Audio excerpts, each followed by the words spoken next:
నేనేమంటున్నా అంటే, మీరు మీ పిల్లలకి కొత్త విషయం నేర్పిద్దామన్న ప్రతిసారి వాళ్ళంతట వాళ్ళు నేర్చుకునే ఛాన్స్‌ని డెస్ట్రాయ్ చేస్తున్నారు.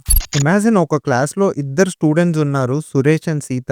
ఒకరోజు సురేష్ ఏమో ప్లాంట్స్‌కి సన్‌లైట్ ఎందుకు అవసరం అని అడిగితే, టీచర్ ఏమో సన్‌లైట్ ద్వారా ఫుడ్ తయారు చేసుకుంటది అండ్ ఆ ప్రాసెస్‌ని ఫోటోసింథసిస్ అని చెప్తది. సేమ్ క్వెషన్ సీత వాళ్ళ ఫాదర్‌ని అడుగుతది. ప్లాంట్స్‌కి సన్‌లైట్ ఎందుకు అవసరం అని. ఎందుకో ఆలోచించు. మేబీ ప్లాంట్స్ ఎదగవేమో పద టెస్ట్ చేద్దాం. వాళ్ళ ఫాదర్ తన చేత ఒక ప్లాంట్‌ని డార్క్ రూమ్‌లో పెట్టించి, ఇంకోటి సన్‌లైట్ దగ్గర పెట్టించాడు. ఒకటి వాడిపోయింది. కంగ్రాచ్యులేషన్స్ మై చైల్డ్ ఫోటోసింథసిస్ గురించి తెలుసుకున్నావు. ఇలా ఆ కాన్సెప్ట్ గురించి ఎక్స్‌ప్లెయిన్ చేశాడు. ఇక్కడ ఇద్దరికీ ఆన్సర్ దొరికింది. కానీ సీతాకి బాగా గుర్తుంటది. ఎందుకంటే తనంతట తను తెలుసుకున్నది కాబట్టి. ఇన్ ద సేమ్ వే 20 ఏళ్లొచ్చాక కూడా రే వైట్ కొట్టు, రే బ్లాక్ కొట్టు అని సలహాలిస్తే మీ సన్ ఆర్ డాటర్ లైఫ్‌లో వచ్చే ప్రాబ్లమ్స్‌ని కూడా భూతంలా చూస్తారు. ఎందుకంటే చిన్నప్పటి నుండి ప్రాబ్లమ్స్‌కి మీ తోడు అలవాటు అయిపోయింది కనుక.